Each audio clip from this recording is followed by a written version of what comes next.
Picture this. You're a grown adult, competent, successful, yet you flinch at a kind word, apologize for breathing, and find yourself chasing love that feels like a battlefield. Your life looks fine on the outside, stable career, solid friendships, but inside, you're haunted by a nagging sense that something's wrong. You feel like you're performing, always one misstep from rejection, always fighting to prove you're enough. Why? Because deep in your core, your heart is still wired for survival, not love. Growing up with narcissistic parents didn't just shape your childhood, it rewrote your emotional code, leaving invisible scars that control how you love, how you let others love you, and why your relationships often feel like war zones. These aren't quirks or personality flaws, they're wounds etched into your nervous system. In this deep dive, I'll unravel 7 devastating ways these scars manifest in your life, why they keep you trapped, and how to break free to claim the love you deserve. The silent saboteur within. You weren't born doubting your worth or craving love that hurts. These are the fingerprints of a childhood where love was a transaction, not a gift. In a home ruled by narcissistic parents, your emotions weren't nurtured, they were managed, dismissed, or weaponized.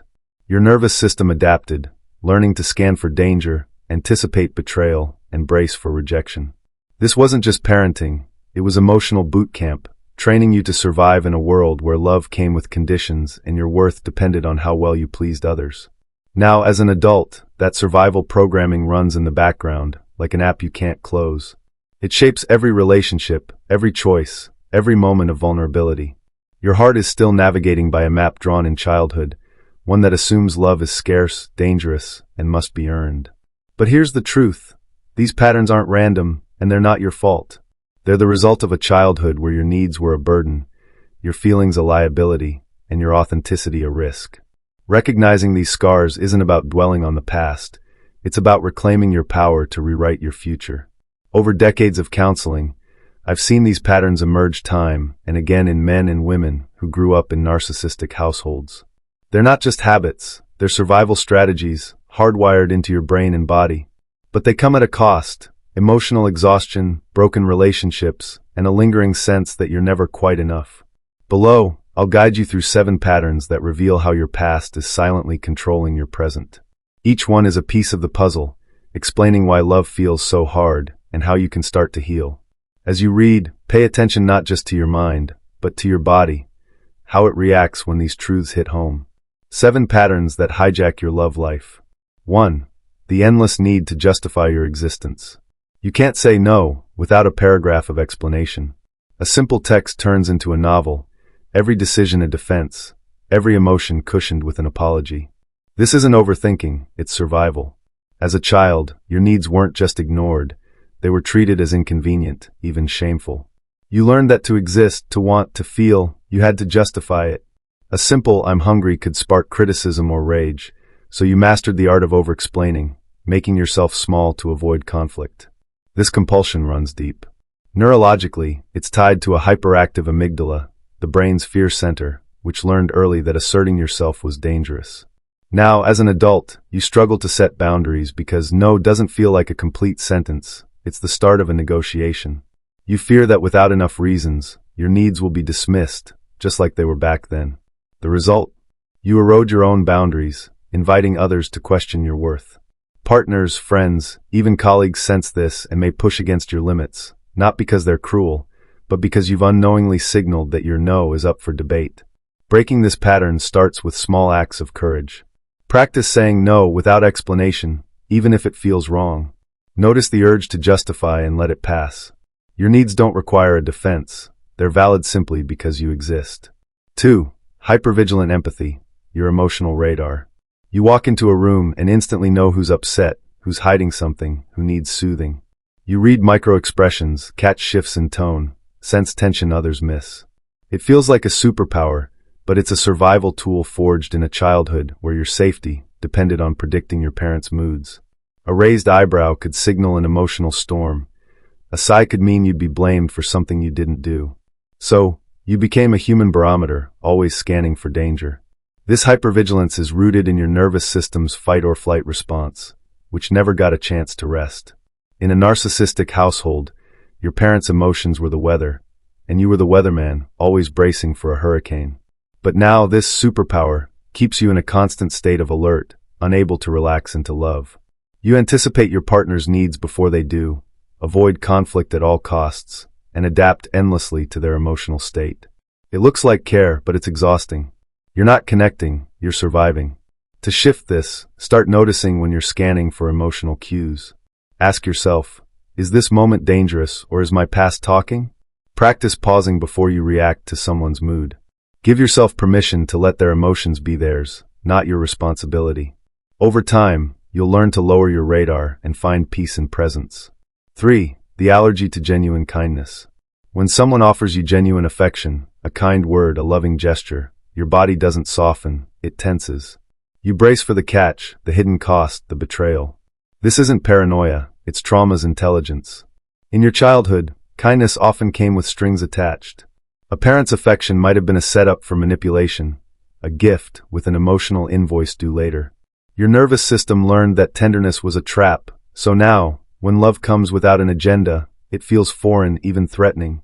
This reaction is tied to your brain's threat detection system, which mistakes genuine care for danger. It's why a partner's sincere compliment can make you squirm, why a loving gesture feels like it comes with a price. You've developed what I call an allergy to tenderness, where your body physically rejects the very thing you crave. This pushes away healthy love, leaving you stuck in cycles of chasing people who can't or won't give it. Healing this starts with small, deliberate steps. When kindness comes, notice your body's reaction, tightness, suspicion, discomfort. Breathe through it and stay present. Tell yourself, this is safe. I am allowed to receive this. Over time, your nervous system can learn to distinguish between manipulative kindness and the real thing. It's not about convincing your mind. It's about teaching your body that love doesn't always hurt. 4. The relentless performance. You're always on, adjusting your words, your tone, your body language to suit the moment. You rehearse conversations, rewrite texts a dozen times, and shift your personality depending on who's in the room. This isn't dishonesty, it's survival. In a narcissistic household, being yourself was dangerous. Showing your true thoughts or feelings risked rejection, criticism, or the message that you were never enough. So you learn to perform, creating versions of yourself, professional, social, romantic, to stay safe. This constant performance disconnects you from your authentic self. You're so busy playing roles that you lose touch with who you are beneath the masks. From a neurological perspective, this is tied to chronic stress on your prefrontal cortex, which manages self-regulation. You're always calculating, always adapting, never resting. The cost? Intimacy suffers. Love can't grow when you're auditioning for it, when every interaction feels like a test you might fail. To break this, start experimenting with authenticity in small ways. Share a real opinion, even if it's imperfect. Let someone see you without the polish, a bad day, a messy emotion. Mature love isn't a performance. It's an encounter between two imperfect people. The more you practice being real, the more you'll trust that you're enough without the act. 5. The apology epidemic. You say sorry for everything, your feelings, your needs, even the space you take up. You apologize for being tired, for having an opinion, for existing. This isn't politeness. It's a learned belief that your presence is a burden. In a narcissistic household, your needs were dismissed as inconvenient, your emotions a liability. You internalize the message that you're too much, so you apologize to make yourself smaller, less threatening, more acceptable. This habit shapes how others treat you. When you apologize for existing, you signal that your worth is negotiable. Partners may take you for granted, friends may overlook your needs, because you've taught them that you don't matter. Neurologically, this is linked to a heightened stress response, where your brain associates self-assertion with danger. Every sorry is a reflex to avoid conflict, but it reinforces the lie that you're not enough. To shift this, catch yourself before you apologize. Ask, am I truly at fault, or am I apologizing for being me? Replace sorry with statements like, I need this, or this is how I feel. It will feel uncomfortable, even risky, but each time you do it, you're rewriting the script that says your existence needs justification. 6. The pull of unavailable love. You're drawn to people who keep you guessing, partners who are distant, inconsistent, or emotionally unavailable. It's not masochism, it's familiarity. Your brain equates love with struggle, because that's what you learned as a child.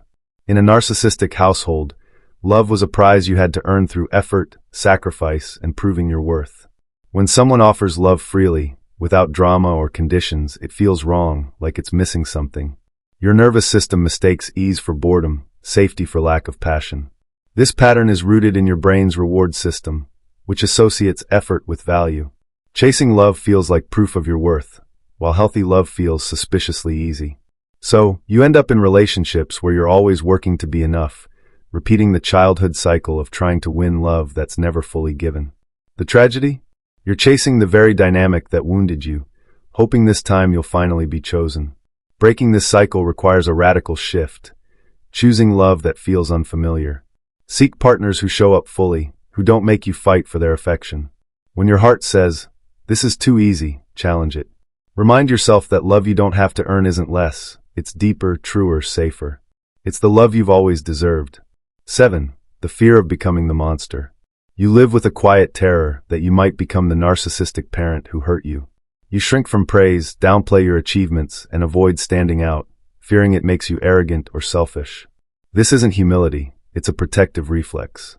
In your childhood, being visible often meant being targeted, so you learned to stay small.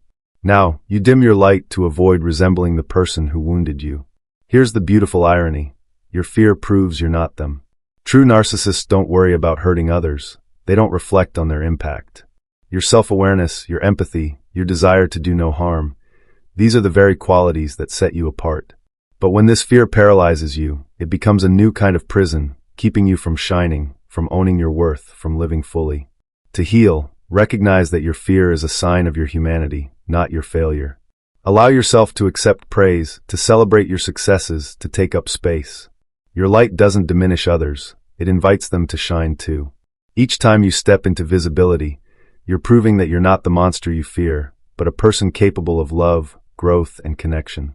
The path to healing, rewriting your emotional code. Healing from a narcissistic upbringing isn't about erasing your past. It's about choosing new responses, one moment at a time. These patterns are survival strategies that once protected you, but now they limit you. The good news? Your brain is malleable. Through neuroplasticity, you can rewire your responses, teaching your nervous system that love doesn't have to hurt.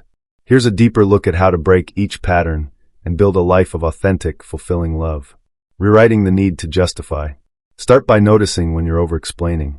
It might feel like a reflex, but it's a choice you can interrupt. Practice saying no, or stating a need without justification, even if it's just to yourself at first. For example, instead of, "I'm sorry, I can't come, I have this other thing," try, "I can't come." Period.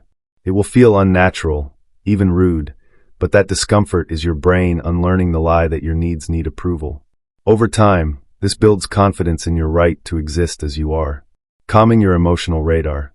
Hypervigilance keeps you safe but traps you in survival mode. To calm it, practice grounding techniques when you catch yourself scanning for emotional cues. Take slow, deep breaths and focus on your senses, what you see, hear, feel in the moment. This pulls you out of your head and into the present, where you can decide if the danger is real or just a ghost from your past. Journaling can also help. Write down moments when you assumed someone's mood was your responsibility, then challenge that assumption. Over time, you'll learn to let others carry their own emotions. Embracing tenderness. Your allergy to kindness is a protective shield, but it's keeping out the love you need. Start by noticing your body's reaction to affection, tightness, racing heart, suspicion. Instead of pushing it away, stay with it. Tell yourself, "This is safe. I am allowed to feel this." Practice receiving small acts of kindness, a friend's compliment, a partner's gesture, without deflecting or questioning. It's like physical therapy for your nervous system, teaching it that love can be safe. Over time, you'll start to crave genuine affection, not just tolerate it. Dropping the performance. Authenticity feels risky because it was once dangerous. Start small. Share a real thought or feeling with someone you trust, even if it's imperfect. Notice how it feels to be seen without the mask. You might journal about who you are beneath the roles you play, what you love, what you fear, what makes you laugh. This reconnects you with your core self. In relationships, practice showing up as you are, not who you think you need to be. The right people will love you for it, and that's the foundation of real intimacy. Ending the apology epidemic. Apologizing for existing is a habit you can break. Start by catching yourself in the act. When you say sorry, pause and ask, "What am I apologizing for?" If it's for your needs or feelings, rephrase it. Instead of, sorry, I'm tired, try, I need to rest. This small shift reinforces your right to take up space. Over time, track your apologies in a journal to see patterns, when and why you feel the need to shrink. Replace apologies with affirmations of your worth. My needs matter.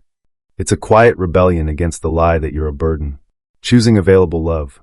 Your pull toward unavailable people is a trap set by your past. To break it, notice when you're drawn to chaos or drama in relationships. Ask, does this feel familiar? Is this what I grew up with? Then, consciously seek out people who show up consistently, who offer love without making you fight for it. This might feel boring or wrong at first. Your brain is wired to chase struggle, but push through. Journal about what healthy love looks like: mutual respect, ease, safety. Seek those qualities, even when your heart resists. Over time, you'll retrain your nervous system to recognize love as abundance, not scarcity. Owning your light. Your fear of becoming narcissistic is proof of your empathy, but it's also holding you back. Start by accepting small moments of visibility, a compliment, a moment of pride. Write down 3 things you're proud of each week, no matter how small. Share a success with someone you trust, without downplaying it. Practice saying, thank you, instead of deflecting praise.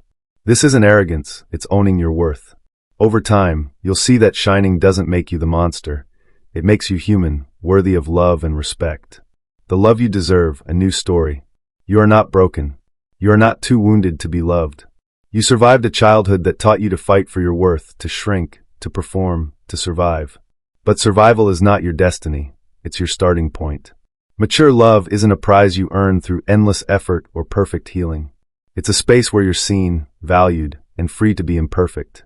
It's the love that holds you on your worst days without demanding explanations, that respects your boundaries without negotiation, that celebrates your light without fear. Healing begins with you. Start by treating yourself with the compassion you've always given others. Speak to yourself like a friend who's survived what you have. You did your best. You're enough. Defend your right to exist, to feel, to take up space. Your worth isn't negotiable, it's a fact. From this foundation of self-love, you can choose relationships that honor who you are, not ones that force you to prove it. The path isn't perfect. Old patterns will resurface, whispering that survival is safer than healing. That's okay. Healing isn't a destination. It's a daily choice to respond differently. Each time you say no without explaining, accept kindness without flinching, or show your true self, you're rewriting your story. You're choosing growth over repetition, love over survival. That love, the kind that sees you, respects you, and stays through the mess, isn't just possible. It's your right. You have the right to be loved without conditions, to set boundaries without apology, to shine without fear. The love you're looking for is also looking for you. But to find it, you must first believe you deserve it. You do. Exactly as you are, scars and all, you are enough.